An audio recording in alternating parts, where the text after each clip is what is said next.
Good evening, everybody. My name is Nolan Webster, and today I'm here to discuss with you my interpretive simulation results, what I feel could have gone better, what went wrong, and ultimately what my key takeaways were for this course. So, without further ado, let's begin. First, let's look at the agenda. We're going to look at where we started. We're talking about net income, unit sales, metrics that really matter. Then, we're going to talk about where we landed. Next, we'll talk about winning moves. Now, we had a couple of these, and just like winning moves, there also has to be losing moves. That's number 3, missteps. And lastly on the agenda, we're just going to talk about the key takeaways that I took from this simulation and how that relates to our course in general. So, here we look at where we started versus where we landed. First, you see that our brand awareness is pretty high. We have a 73.1% brand awareness, which is up quite a bit from where we started in period 0. In fact, the peak by period 6 was that 73.1%, even through those 2 crises that were brought up within the simulation. Next, we have our trade rating.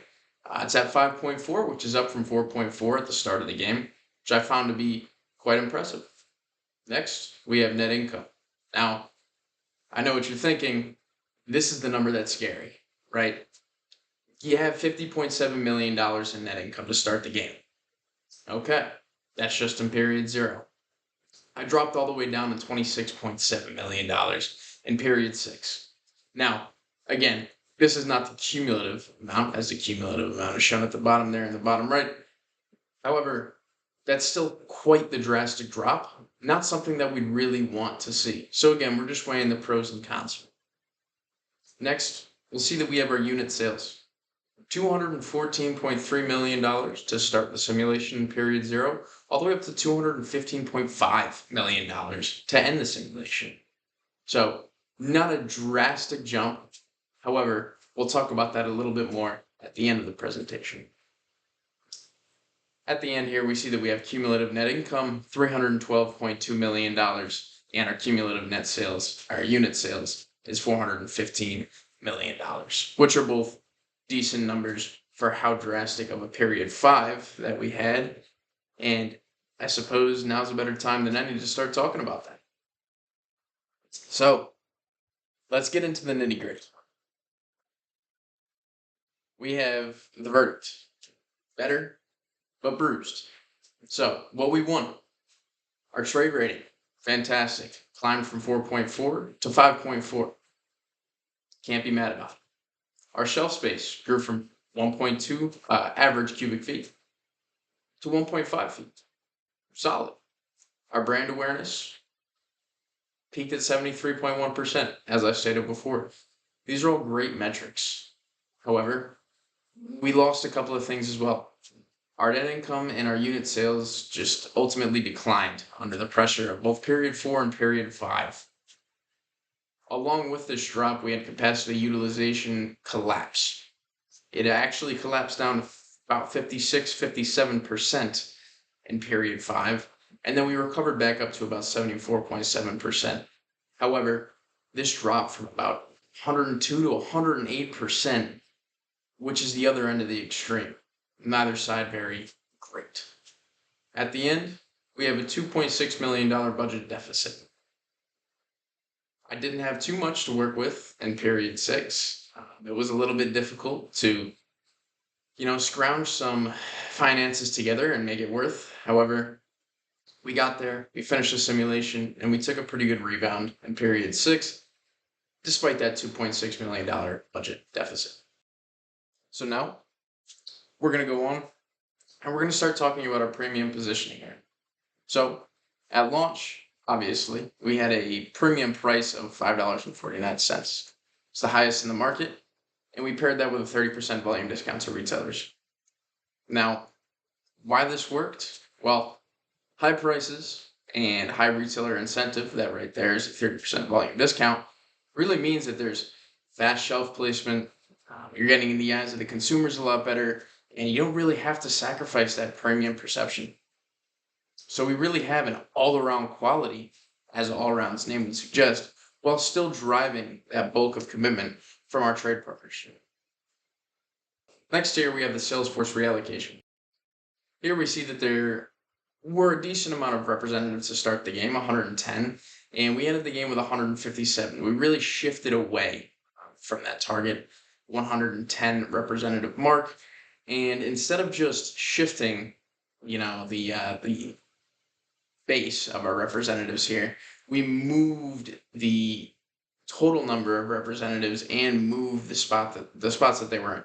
So instead of having our representatives be put into mass merchandisers, drugstores, grocery stores, and independent wholesalers evenly, I decided to split it up. I put more in grocery stores than I did in drugstores. Drugstores started to decline quite a bit. It was necessary to take those people out of drugstores to improve our trade rating and also improve our mass merchandiser and grocery store relationships because those were the two markets that were growing the most. Next here, we have the result. Our trade rating, like I said, increased from 4.4 to 5.4. Fantastic. And the average shelf space, 1.2 to 1.5 feet, which was, at the end of the simulation, highly competitive with the majority of our competitors. Basically here, we just decided to match our resources to channel our growth trends. The more that we match our resources to what our demands are, the higher growth we're going to see. And that's exactly what we saw here. So next, we're going to talk a little bit about crisis communication. In period 5, the product tampering crisis hit and we had to make a decision. I ultimately decided to go with investing some of the most amount of money possible that avoided taking all of my product off of the shelves. I invested $1.1 million in recalling products, redesigning my packages, and ultimately, this led to one of the best outcomes I could have possibly gotten. My brand awareness rose to about 73.1%, still rising from period 4 to period 5. And despite the crisis, our trust was really preserved.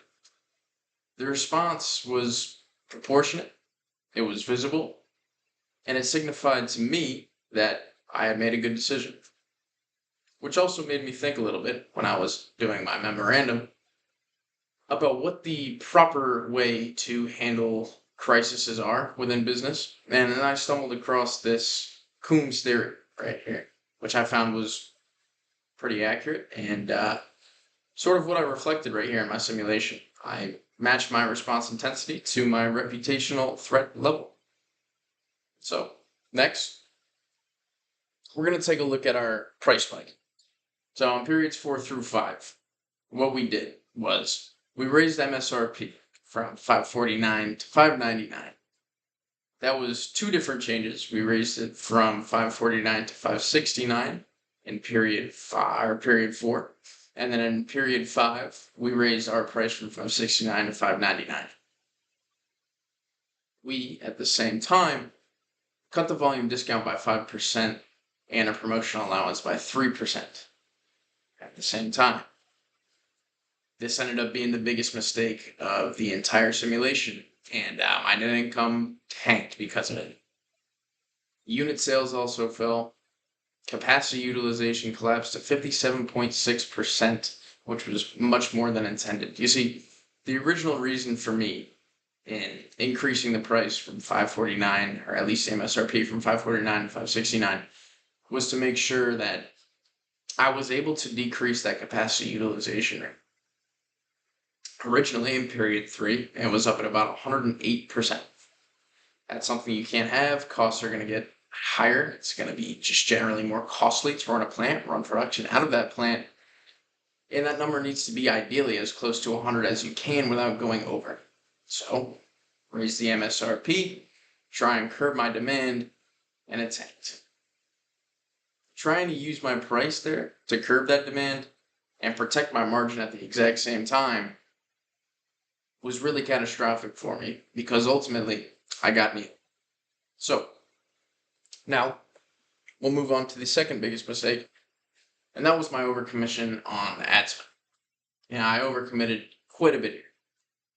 I pushed advertising from the original 10 million to about 13 million in periods 3 and 4. And, for the first couple of looks at it, I thought that my brand awareness and satisfaction were excellent. They rose, which, looking back on it now, they still were excellent. And I thought it was a great idea. I thought increasing on advertising really helped me until I looked at my net income and market share. My net income dropped just a little bit from period to period, and my market share really didn't follow suit and, in fact, dropped period 4, despite my increased advertisement spending. Now, despite this high fixed promotional baseline, there was really no flexibility left at all when the period 5 crisis hit due to this increased advertisement spending. We had $2.6 million, as said before, in budget deficit, which really hurt me when trying to allocate money to advertising budgets and, operational budgets and trying to allocate money to the people that were going to be on my fixed cost budget, in the sales representatives. I was really put in a chokehold here, and I didn't really know what to do. So now, we'll go to the last mistake here. And this was that capacity really got left behind, as I mentioned before. We had over 100% capacity utilization in period 2, and it dropped all the way down to 57.6% period 5, which are two dangerous extremes on the capacity utilization board, if you'd like to say that. Only utilizing about 50%, 60% of your capacity means you're really just not pushing out products. You're not pushing out anything that has to do with net income. You're not going to increase your net income. You're not going to increase your unit sales, especially in this case because nobody was buying my product. When it's over 100%, sure, you're selling a lot of product. Your unit sales are through the roof, as I saw. However, when unit sales are through the roof, usually means that there's something else afoot. And in this case, there was.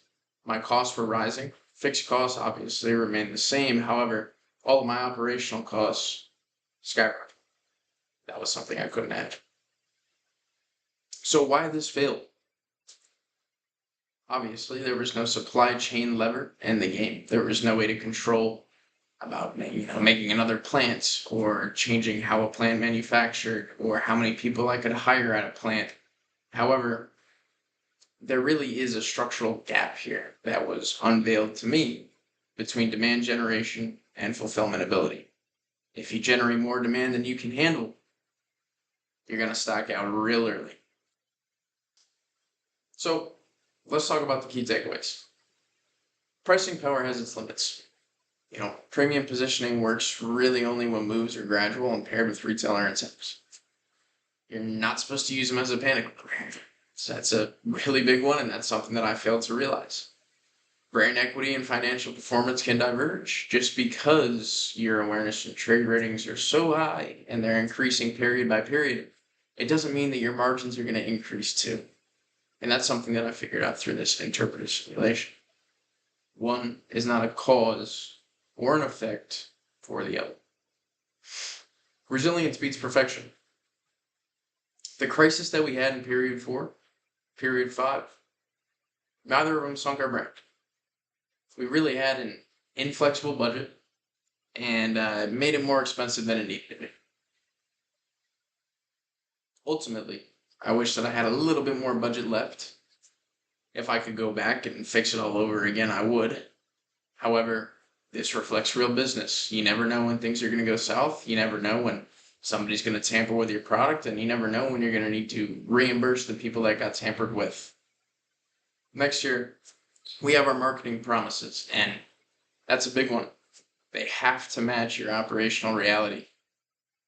If you're generating a bunch of demand and people really want to buy your product, and you can't generate that supply with that demand, the alignment of your supply chain is going to entirely destroy your whole operation. You're going to have stockouts, you're going to have waste, you're not going to be able to make income, and your capacity utilization is either going to soar or it's going to tank. Two things that not good. Lastly here, And I'll end it off with this, is that the job entirely is trade-off management. Every channel, every price, every promotional, any kind of decision that you would ever make that we made within this interpretive simulation traded one strength for another.